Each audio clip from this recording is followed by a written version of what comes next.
자, 첫 프로그램 경험 즐거우셨는지 모르겠습니다. 자, 오늘은 두 번째 챕터를 다루면서 여러분들이 만들었던 그리고 설치했던 그 툴을 이용해서 이 자료형이나 변수나 이런 거에 대해서 같이 한번 나눠보도록 할게요. 자, 보면 변수 자료형이 이렇게 되어 있는데 이 부분은 뭘 다루고자 하는 부분이냐면 컴퓨터에서 가장 중요한 두 가지 부분, CPU와 메모리 중에 메모리를 관리하는 방법에 대해서 공부한다고 생각하시면 좋겠습니다. 생각해보면 결국은 처리를 하려면 자료가 필요하고 그 자료를 어떻게 관리하는지를 모른다면 그 다음 단계로 지나갈 수가 없거든요. 그래서 처음에 꼭 다뤄야 될 부분, 것이 자료를 어떻게 표현하는지를 좀 알고 지나가야 될 것 같습니다. 이 자료를 표현하는 방법이 크게 두 가지 상수와 변수가 있는데 상수에 대해서는 간단하게 다뤄보도록 하고요. 그리고 시험 문제에 나올 만한 부분은 제가 포인트를 짚어드리도록 할게요. 그리고 중요한 건 변수입니다. 네, 변수를 사용하다 보면 굉장히 중요해지는 게 뭐냐면 자료형이라는 것이 굉장히 중요해져요. 영어로는 type, type 이렇게 표현을 하거든요. 이 부분이 굉장히 중요해져서 그거에 대해서도 같이 살펴보면서 실제로 컴퓨터에서 어떤 식으로 다뤄지고 있는지를 여러분들 툴을 통해서 IDE를 통해서 같이 살펴보도록 할게요. 그리고 장명법이라든가 뭐 이런 게 나오는데 이건 역시 시험용이고요. 선언 방법, 글쎄요. 선언 자체는 굉장히 중요하거든요. 선언 방법은 역시 뭐 시험에 나올 정도의 부분이라서 그 부분 제가 짚어드리고는 가도록 하겠습니다. 그리고 자료용 선택을 할 때 어떤 식으로 선택하면 좋을지에 대해서 실습을 통해서 같이 한번 나눠보면서 이야기를 해보면서 그리고 여러분들 생각을 저는 이렇게 했으면 좋겠어요. 제가 답만 보여드린다면 여러분들한테 큰 의미가 없을 것 같아서 여러분들 다양한 시도를 해보면서 어떤 현상이 일어나는지 실제 경험하는 것이 가장 중요하다고 생각합니다. 그러니까 책에 있는 그대로 따라가시는 거 물론 처음엔 해보지만 더 하실 때는 여러분들이 재밌게 이렇게 저렇게 바꿔가면서 오류도 내보고 다른 상황을 만들어 보시는 과정을 많이 겪어보시면 프로그램이 재밌어지실 거예요. 그러니까 무조건 따라오지 마시고 여러분들이 또 나름대로 해보시고 또 오류가 생겼는데 이해가 안 되면 게시판에 올려도 보시고 이런 식으로 그리고 게시판에 올린 걸 보고서 누군가 풀어주고 싶은 느낌이 드시면 여러분들 중에 누군가 또 한번 풀어도 보시고 이런 과정을 해보시면 훨씬 즐거운 수업이 되지 않을까 생각이 됩니다. 물론 시험을 준비하시는 분들을 위한 부분도 같이 다루도록 하고요. 자, 첫 번째 소스 코드에 대한 이야기가 쭉 나오는데 그렇게 크게 중요하지는 않아요. 헤더 파일이라는 것이 존재하고 그리고 실제 파일이 존재하고 그것이 링크해서 돌아간다는 거니까 일단 지나가도록 할게요. 여러분들 여기서 너무 머리를 쓰고 있으시면 굉장히 복잡해지니까 일단 지나가도록 하겠습니다. 여기서 나오는 내용들 헤더가 어떻고 요것만 좀 기억하실게요. C에서는 앞에 변수 선언을 미리 해두게 되어 있어요. 그런데 이 또한 C++ 형태로 넘어가면서 그렇게 중요하지 않은 부분이 되어 있어요. 근데 혹시 시험을 내시는 분들이 있을 수 있어요. 그래서 살펴보시라고 말씀을 드리는 정도입니다. 하지만 실제 코딩할 땐 그렇게 중요하진 않습니다. 앞에 변수 선언 안 하고요. 중간중간에 계산하다가 집어넣으셔도 관계는 없어요.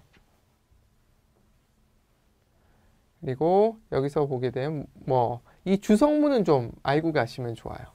주성문은요. 크게 두 가지 형태가 있는데 슬래시 두 개를 쓰는 주성문이 있고요. 슬래시 꼬표 슬래시 하는 형태가 있어요. 슬래시 두 개는 그 뒤 엔터 치기 전까지를 프로그램으로 보지 마라 라는 뜻이에요. 그러니까 거기는 여러분들이 무엇을 쓰든 컴파일이 되지 않습니다. 그러니까 여러분들이 쓰고 싶은 말 아무거나 쓰시면 돼요.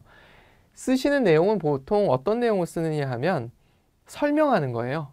내가 이 프로그램을 짤 때 이 부분에서 이런 걸 의도했고 이 변수는 이 뜻이고 나중에 함수도 배우겠지만 함수도 이런 뜻으로 만들었고 입출력은 어떤 형태고 이런 식으로 써주는 과정들이에요. 한 줄일 경우에는 이렇게 쓰시고요.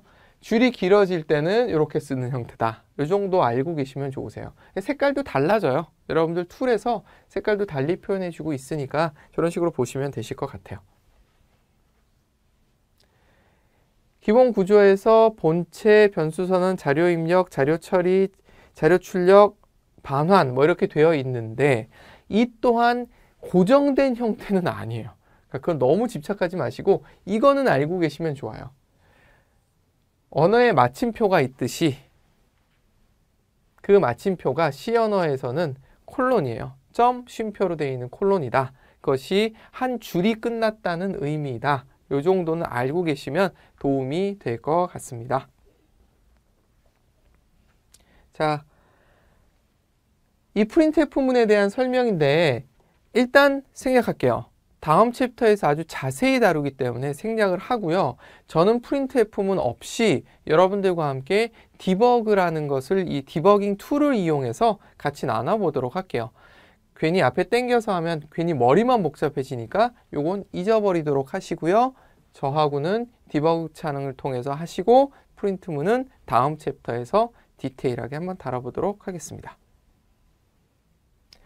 자, 이거는 제가 계속 강조했던 겁니다. 컴퓨터의 자료는 이진수, 즉 0과 1로 되어 있다라는 거 계속 강조드렸고요.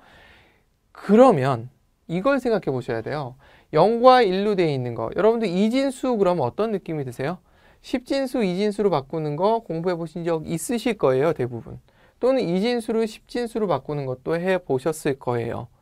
어쨌든 이진수든 10진수든 공통점은 숫자라는 거죠. 그 숫자 중에서도 뭐죠? 정수라는 겁니다. 0과 자연수 그리고 음수 이렇게 포함해서 정수가 되죠.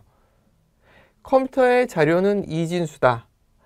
다시 얘기해서 컴퓨터는 정수를 표현하는 데는 그다지 무리가 없다. 이렇게 이해하시면 거의 틀리지 않아요.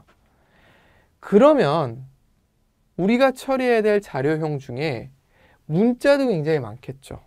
그럼 문자는 어떻게 처리할 거냐 라는 문제가 생기고요. 또 하나는 실수예요. 소수점 이하의 값들이 나타나는 것을 어떻게 표현을 할 것이냐. 이게 문제가 돼요. 자, 다시 말씀드려 볼게요. 컴퓨터는 기본적으로 이진 체계를 갖고 있어요. 두 개의 문자밖에 없어요. 그래도 우리가 10진수를 이진수로 바꿀 수 있고 이진수를 10진수로 바꾸고 있다는 걸 알고 있고 그렇기 때문에 생각해보면 정수를 표현하는 방법은 아무런 문제가 없는데 다시 얘기해서 컴퓨터가 표현해주는 데이터는 정수인데 그 중에서도 자연수와 0인데 음수는 어떻게 표현할 것이며 문자는 어떻게 표현할 것이며 실수는 어떻게 표현할 것이냐 이 부분을 다뤄본다라고 생각하면 돼요. 그게 뭐냐면 자료의 표현 방법에 대해서 알아본다 이렇게 표현을 한 거라고 생각하시면 됩니다.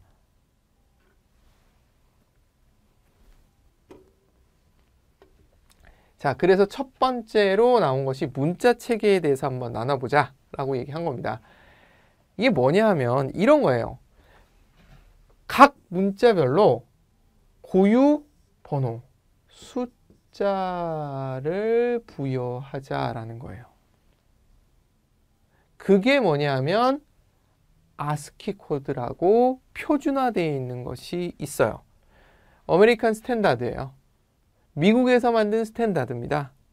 그래서 이 안에는 무엇이 들어가 있느냐 하면 알파벳, 대소문자, 아라비아 숫자, 그리고 우리가 흔히 쓰는 기호들, 그리고 아주 특별한 컴퓨터에서 사용하고자 만들어낸 어떤 특수한 문자들이 있어요. 그런 것들을 표현하기에 적합하게 만들어져 있어요. 자, 이 얘기하기에 앞서서 여러분들하고 꼭 하나 나누고 싶은 얘기가 있어요. 하나는 컴퓨터는 기본적으로 0과 1이라는 문자 체계밖에 없다는 것. 이건 계속 강조했던 거고요. 또 하나는 뭐냐 하면 이 바이트 개념을 다시 한번 좀 얘기를 드리고 싶어요. 한 바이트는 8개의 비트들로 구성되어 있어요.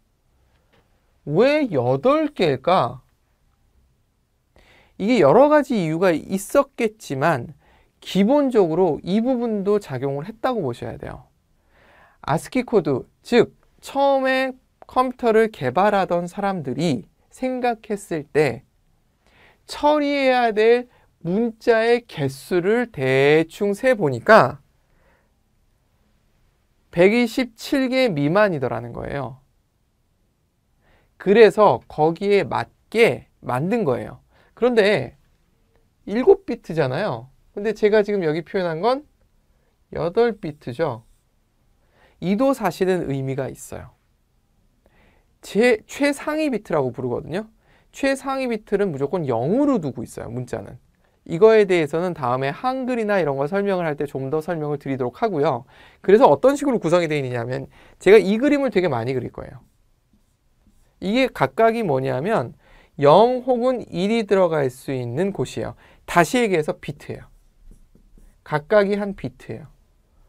이 비트 4개가 2개 있는 이게 한 바이트죠. 제가 또 왜 이렇게 표현을 할까?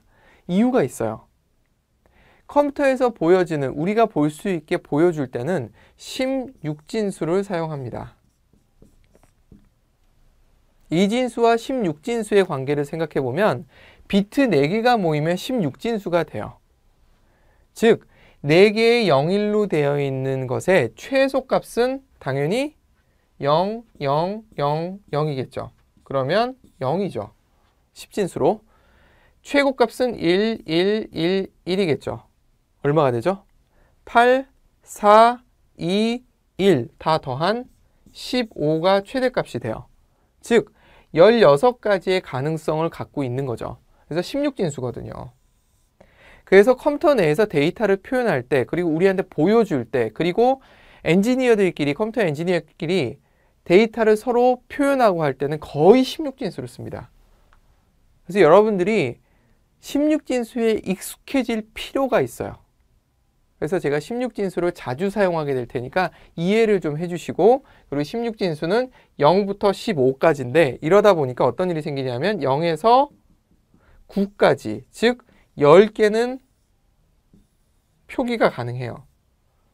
그러면 10, 11, 12, 13, 14, 15는 어떻게 표시를 해야 될까요?